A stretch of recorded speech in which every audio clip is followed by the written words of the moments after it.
week I was talking to one of my friends, and he was telling me that he wanted to build a rainwater harvesting system at his place. And that's what I do. I build water systems. And when you tend to do that for over a year, you have the same conversations, and you tend to face the same questions over and over again. So as usual, he makes a confused face, and he asks me,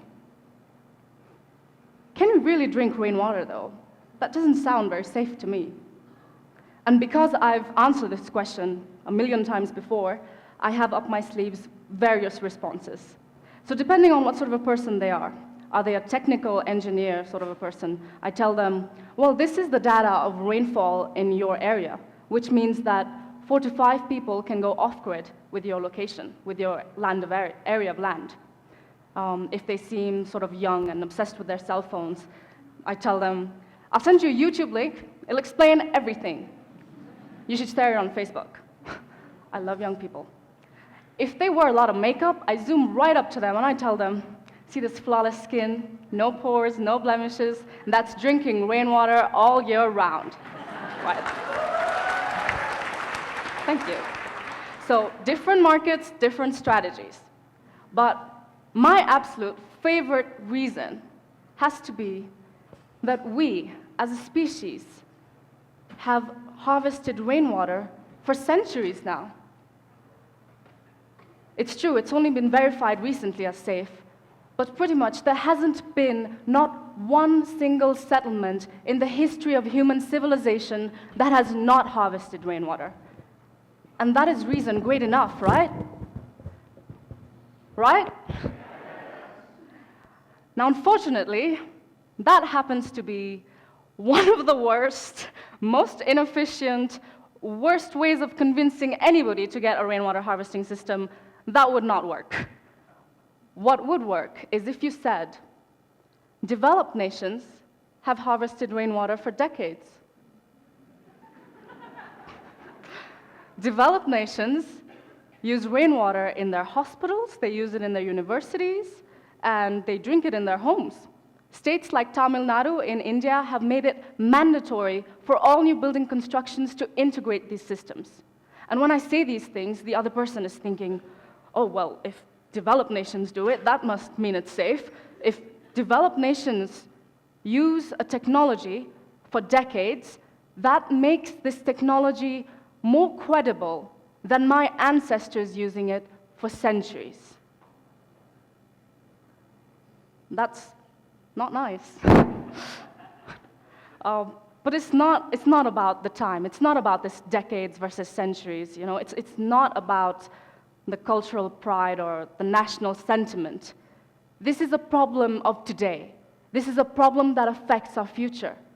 The fact that we, developing nations, do not trust our own expertise. We do not trust building our own expertise. You'll find that most developing nations have a lot lesser focus on their R&D than developed nations. And you will see the impact of this in real life. What happens when you do not focus on R&D? What happens when a nation does not prioritize building their intellectual capacity? You end up with poor infrastructure. We end up with mismanaged sewage systems. We end up with poor transportation and weak governments. Now, this has bothered me all my life.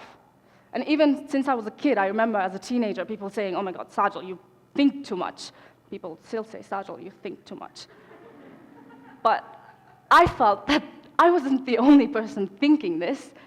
I could see that everybody around me had this awareness. And you will find that people in developing societies have a general awareness of the society we aspire to be. We aspire to be a society that combines indigenous knowledge with efficient education. We aspire to be a society that certainly imports best practices from abroad, but filters it for local relevance, modifies it for extended sustainability. And if we know these things, if we can imagine these things, why aren't we doing it? Why is there that gap between what we know and what we do? This is not a content deficit. This is a social problem. And I think it requires a social transformation. So currently, how do we tackle this problem as a society? We focus largely on our human resources. We used to go only to college, now we go to grad school, and we go to PhDs. We capacitate, capacitate, capacitate. And that's wonderful, because empowering citizens is a crucial factor of the social transformation we need to see. But it is not the only factor. We find that formal education has a diminishing social return. And as with every educational attainment year, education gets more expensive and the returns get lesser, which means there are other factors at play here. And the great part is, research already tells us what they are. Empowering people and creating smart goals, these are things that we already do today. Our governments, our policies are based on creating smart goals, and we use it from top up till bottom level ground projects. But there are other aspects that we have yet to focus on, such as adopting the right technologies. So in my organization, we're Best Pani, we do water systems. We use only non-chemical, non-electric biosand filtration, water filtration technology. And the reason we use this technology is because in rural Nepal and urban Nepal, people don't necessarily have access to electricity. People don't necessarily have the financial means to purchase water purifying chemicals every month. It means that we're trying to adopt a technology that is not only environmentally sustainable, but also socially acceptable. And to do these things, we need to collaborate with people who know. We need, sure enough, in the beginning, a great technology to bring in. We need to modify it in terms of technical aspects, but then we need to follow up by making it cost-effective. We need to make it easy to operate. We need to make it more human-centric. This particular filter, we've modified it too many times. And somewhere here, there's my favorite engineer in the world, Gokulji, who's done all these modifications. The most recent version of this bucket filter accommodates the water filtration for 100 people. Wow. And it lasts up to 20 years, which means that under our current costing, with $1, we are able to save 10 people from waterborne diseases. And after the earthquake, and after the Nepal earthquake, we distributed 300 of these filters within the first month, which means 1,000 people per day, 30,000 people, with my team of just 7 people. Can you imagine the larger implications of such actions towards our global health goals, towards our global sanitation goals? This is the sort of action that we need to create a cultural framework of innovation for. We need to recognize this, and we need to help people go towards that direction. We need to reward our change makers. Admittedly, I am sort of a TED addict. I've watched all the TED videos that I've ever landed my hands on. And it's amazing to be speaking here. And I recognize that these change makers who are speaking here today, a man who's trying to convince an entire city to start bicycling to tackle pollution, it's not easy. You can't find an online class on how to convince your city to start bicycling, you know? It's a very lonely path.